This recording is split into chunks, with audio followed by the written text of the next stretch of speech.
want one? No, It's a no, butter bite. I've already had too many. It's a good carnivore snack. No, I know. I love them, but I've already had too many. Let me put it back in the...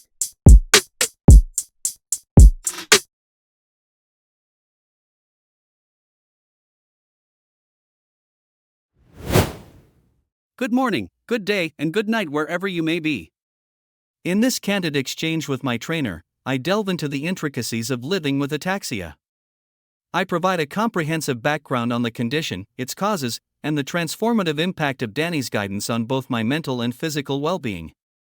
By sharing these insights and practical tips, I aim to empower you with a new perspective on ataxia and other similar conditions, potentially altering your understanding and approach to managing them.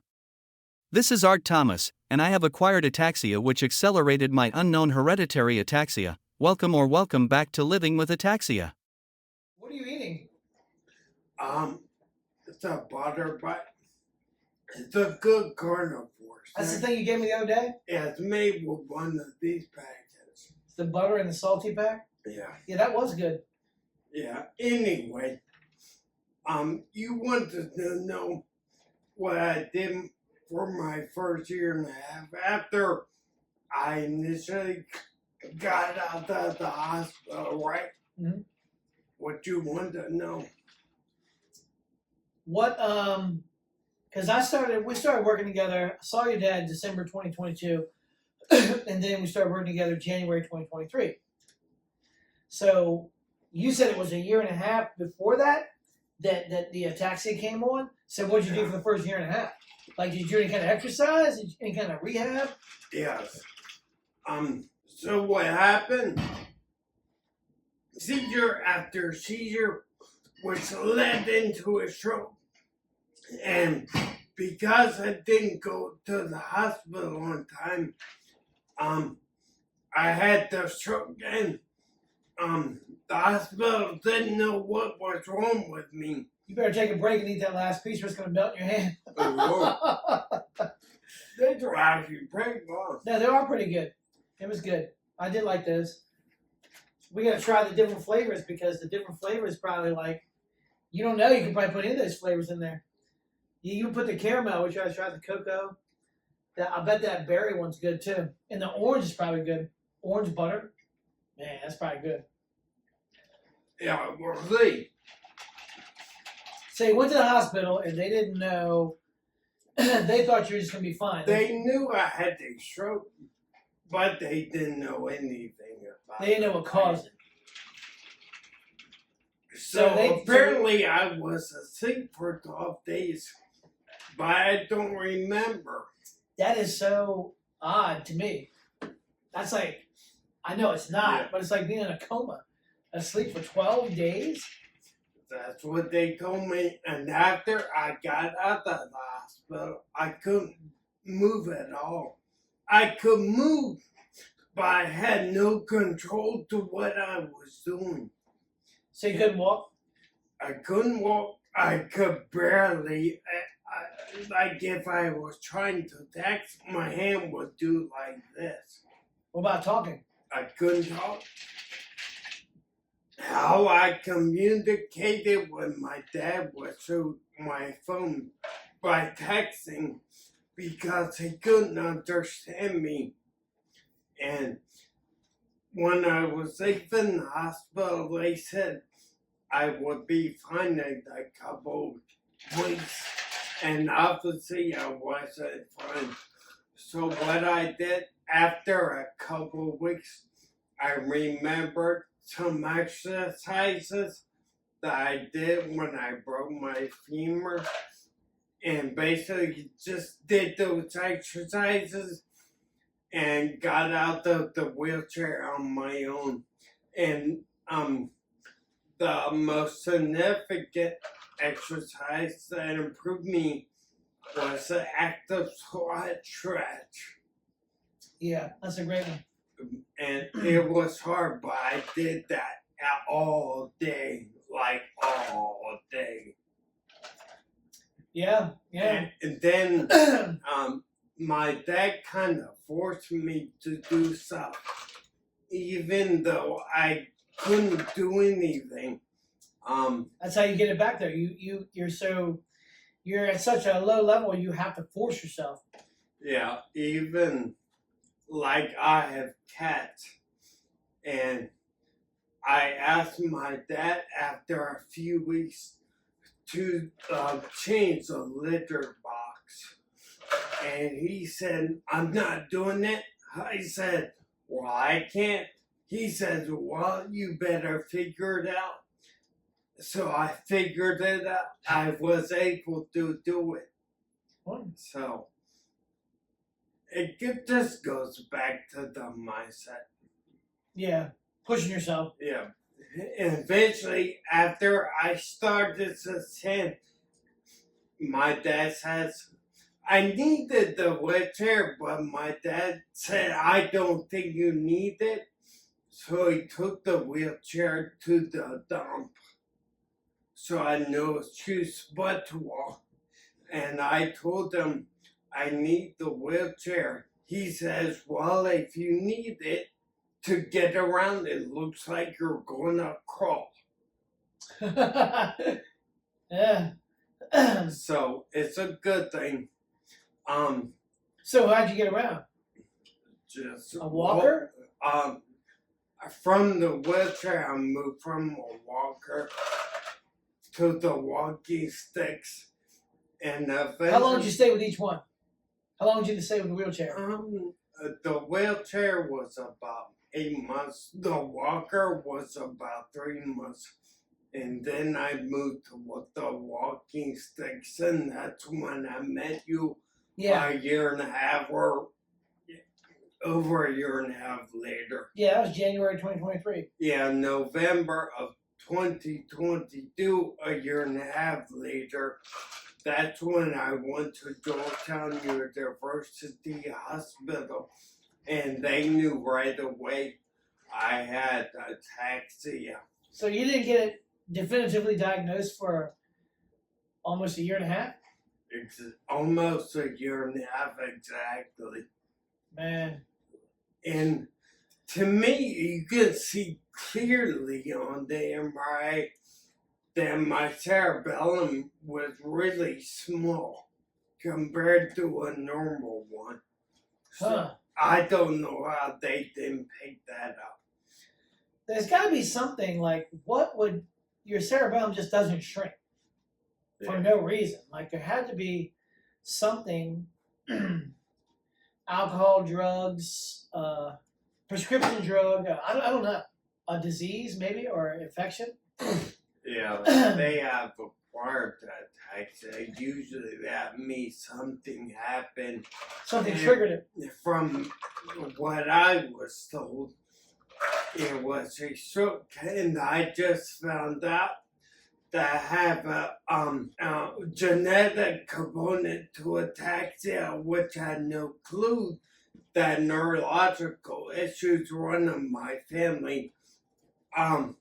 I do know that my mother has MS, so she has a neurological. Well,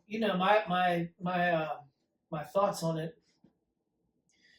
There's so many things nowadays that people have that they never had before.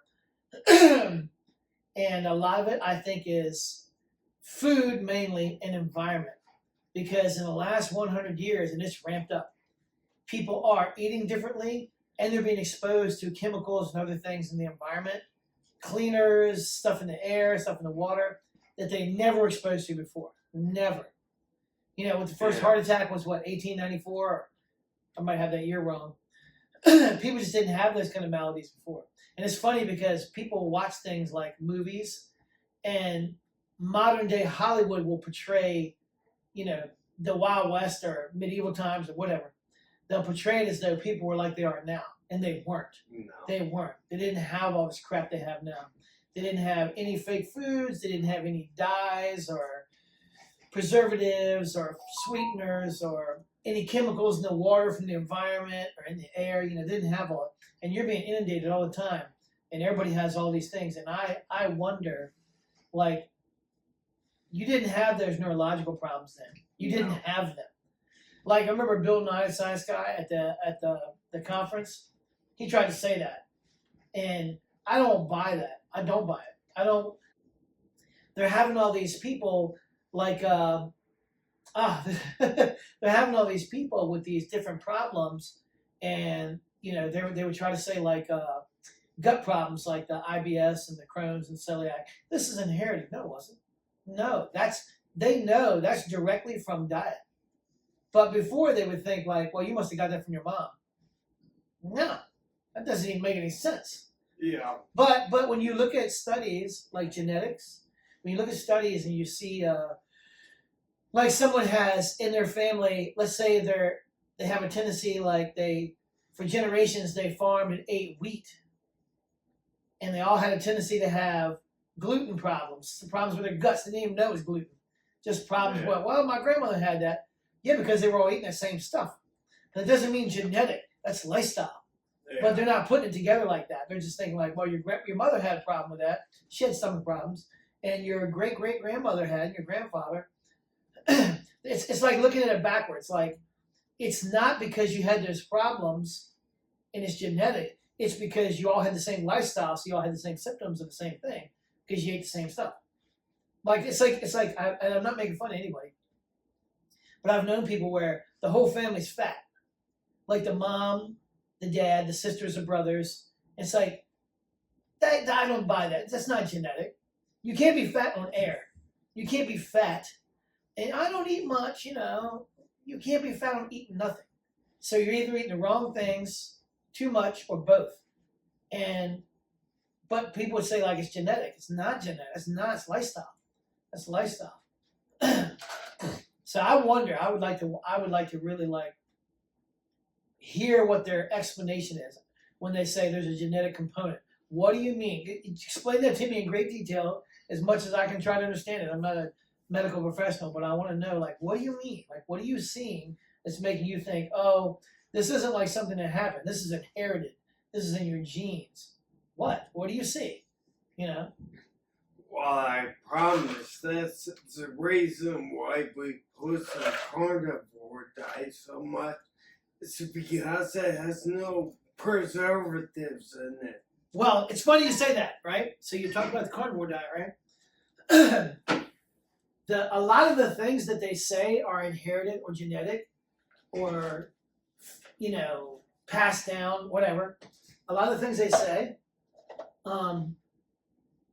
with the carnivore diet, it starts eliminating those. Yeah. Now, how can a dietary intervention eliminate something that's genetic? That means it's inborn.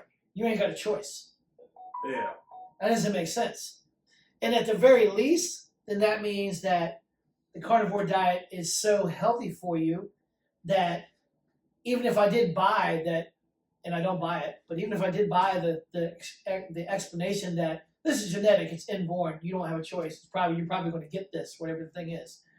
Well, if the carnivore diet cures that or gets rid of any symptoms, then it's still super healthy. Even if I buy that crap that it's been born, which I don't. But you know what I'm saying? Like, it's so healthy. It's Crohn's, celiac, IBS, gluten intolerance, Hashimoto's disease, cancers.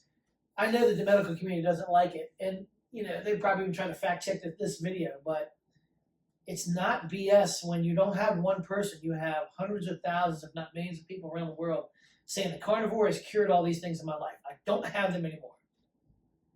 Rheumatoid arthritis. Yeah. I don't believe, I might be wrong, I don't believe there's a medical cure for that.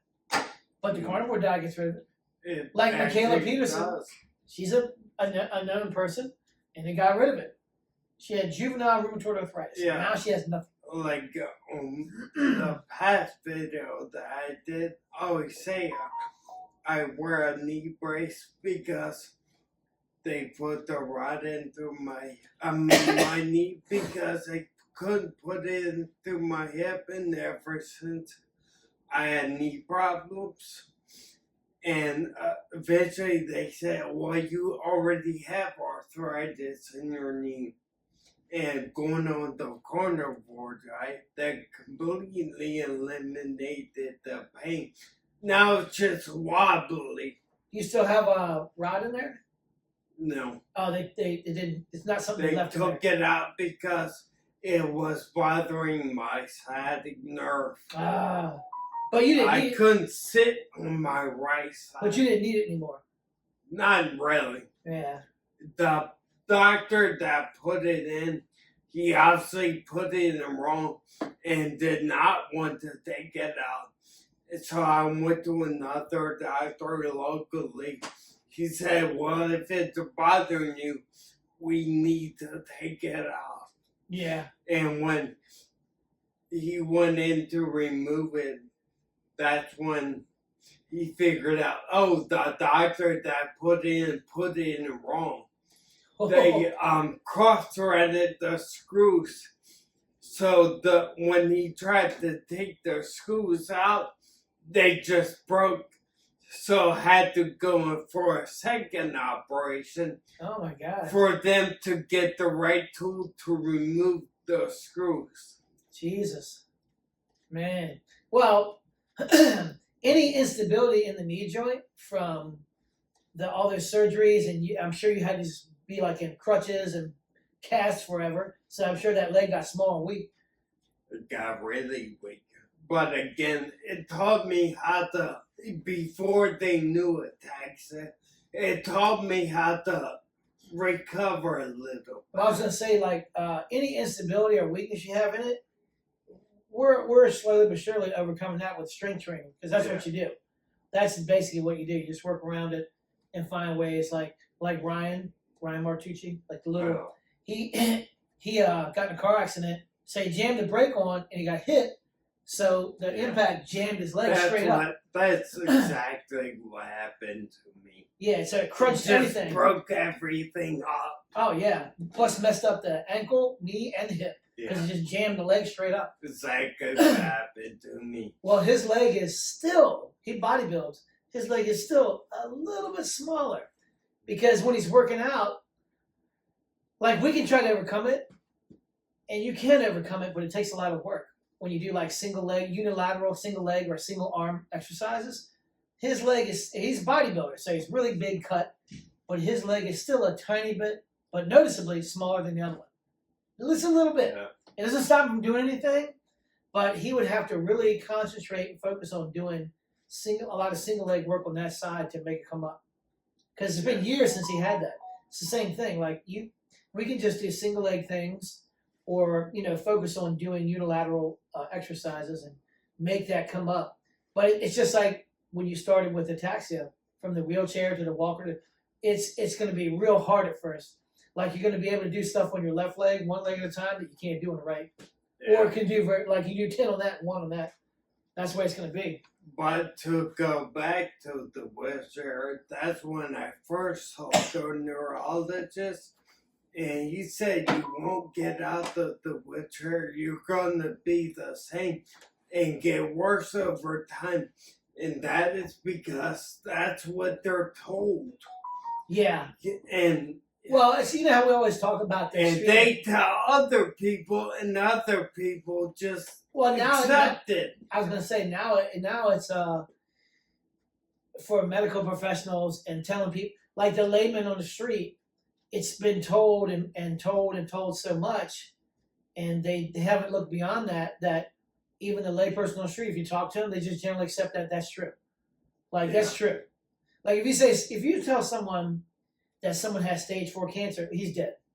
Oh, he's going to die soon. Like, but that's not always the case. A lot of people fully recover from that. And case after case after case after case, I'll bet you right now I can look up on YouTube and find 30 videos of 30 different individuals telling their own personal stories to doctors about how they went on a carnivore diet and they went from stage 4 to nothing. They don't have those cancers anymore. Colorectal cancer, brain cancer, like it's just, But the medical community, same thing with your ataxia. They just think a certain way, and they don't. It's funny how doctors and scientists, because a doctor is a scientist, doctors and researchers, scientists, they just get locked in, and then they become almost like anti-scientific. Like they don't even consider another. Well, this is what we know. And you don't consider anything else. Like, that's stupid. Or don't try that. Or no, you can't do that. Or that won't work. Like even just Look at it. Just try it. Like why? It's funny how not all doctors, because some doctors are good, and some doctors will go outside the box and try to find, like Dr. Green. Some doctors will go outside the box and because he's an orthopedist by trade, by training, but working with stem cell treatment, like it's so beneficial.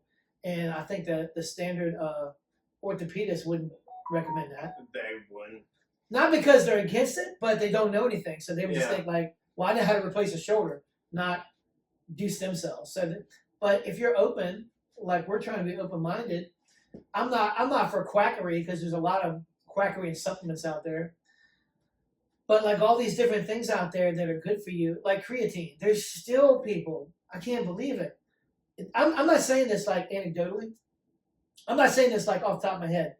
It's a fact. You can look at published double-blind placebo studies. It's a fact. Creatine is the most studied supplement on the market, and the jury's out. It's good. It works. It works. It increases strength, muscle size. It's good for neurological issues. It's good for a whole host of things. And there are still people that think like, oh, it's no good for you. They'll kill your kidneys, and like, oh my God, you're regurgitating something from 40 years ago that has since been proven to not be true. And they're still thinking it. They still say it. It's like the not to go off on a tangent, right? But you know how we always talk about the carnivore diet, and people are like, well, you need to eat 5 cups of fruits and vegetables a day. Even people that are on the dumbass, it is, saying that on video, dumbass vegan or vegetarian diets, or just a regular diet, they don't eat that. There's no way they're eating 5 cups of fruits and vegetables a day. They're not doing it. You know how much that is? That's like a horse. They're not eating that much. Yeah, have you ever had a salad or some greens when you used to eat them, where you get tired of chewing it? It's so crunchy. Oh, that, and you load it with dressing because you can't stand it. Yeah, it's nasty. I honestly tried years ago to eat salads with nothing. It's like, oh, this is god awful. It's terrible. Then I tried to go to spinach salad instead of lettuce. That's even worse. Like, oh God, this is terrible. Yeah, it's like, but people would just regurgitate what they see and hear. So they told you have a neurological component to your ataxia. Because everything I've seen and learned in the last 10 years, it just, going down rabbit hole after rabbit hole, as they say, like, I question it. I want to know, like, why are you saying that? Why? Because that's what got me on the carnivore diet. Somebody asked me a question about diet, and I didn't have an answer. They asked me, like, don't you need fiber? And I used to regurgitate, yeah. You need that for your gut health and to go to the bathroom, but you don't need it. You don't need it. A big one I get all the time is vitamin C. You don't. And you have it in the carnivore diet, but your needs are not. Your needs are different. When you're not utilizing glucose metabolism, you're not metabolizing glucose, you don't need as much vitamin C. Yeah. So if you eat a standard diet with meat, fruit, and vegetables, you need more vitamin C.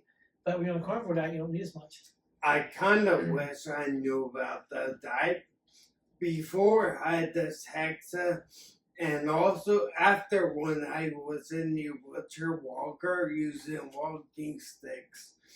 Because I truly believe if I would have adopted the carnivore diet when I was using those aids, those maneuvering aids, it definitely would have helped me considerably. Probably. Maybe, depending on who knows how long, because, woulda, coulda, shoulda, who knows. But maybe if you had known about it and adopted the carnivore diet years and years before anything ever happened, maybe nothing would ever happen. You don't know. Who knows? Yeah. That's too hard. That's too impossible to tell. Too many variables to even consider. But, I just think that there's so much, it's like dogma, like people just can't give it up.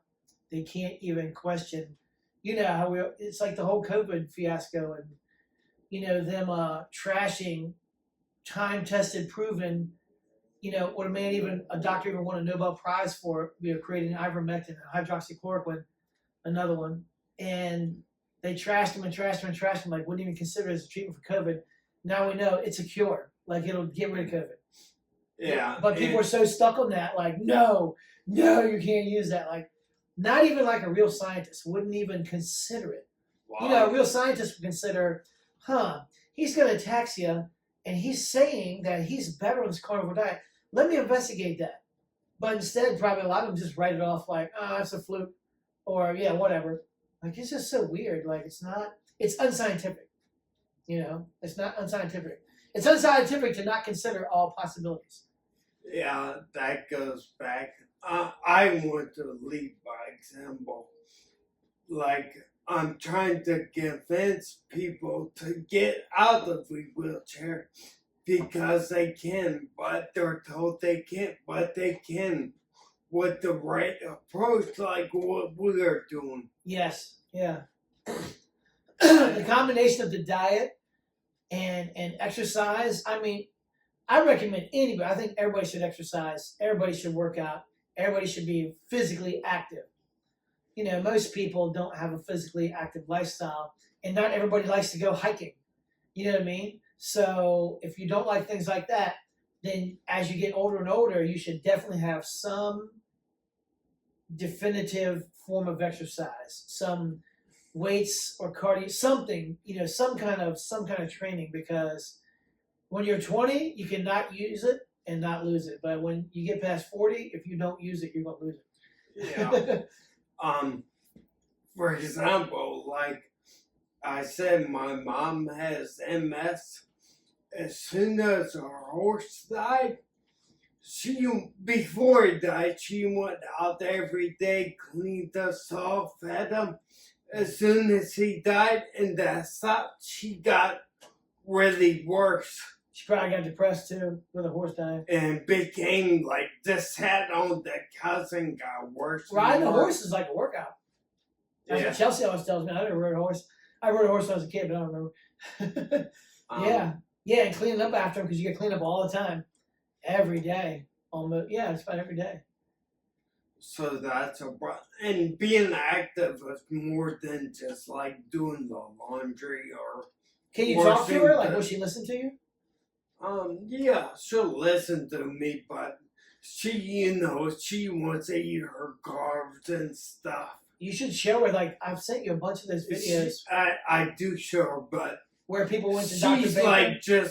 She's just like most people. She wants her. She's set in her ways. Yeah.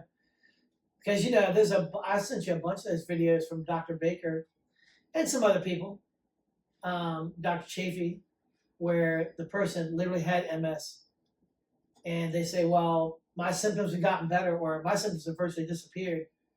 Just the only thing they did was adopt a carnivore diet." So and some of them, well, I think most of them did some kind of exercise, but it didn't really work as well to the magnitude that it does now until they adopted a carnivore diet. Then that changed everything, which makes sense, because the carnivore diet is probably the absolute best diet.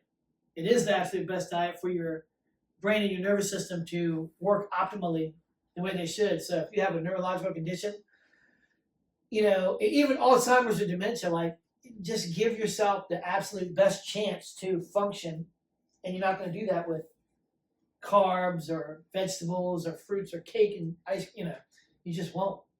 You won't. And another thing is, people got to look at the ingredients, not just this stuff, but the actual ingredients. Oh, they don't. Most people are so. It's like when you this happens all the time. Someone will bring up something. They'll say, like, "Do you see that medicine on TV?" Or they'll say, not on TV. They'll say, like, "Do you know this medicine, or what about it? Because I heard it does this, or it's good for this." And what the evidence, their argument, the evidence that they're using, they say, "I heard, I want to try this. I heard it's good for this." What they're saying that they heard it's good for is the sales pitch on the commercial. That's all the information they have. So they don't do any research. They don't know anything. And they're going with what the commercial said. And my first thought is, like, God, people generally are stupid. Like, don't you think? Why do you're getting that information? Where did you get the information from? You heard it's good for what? Okay, where did you hear it's good for that? From the commercial. That's what they put in. Yeah, they're trying to sell it to you. What do you think he's gonna say? It's trash and don't work. You know, U.S. and New Zealand are the only two countries that can advertise medications. Yeah, that's a big one that RFK's pushing for. To like, I saw this on an infomercial years ago, and they actually tried to lock this guy up. I can't remember what his name is, but when I think about it, I'll tell you.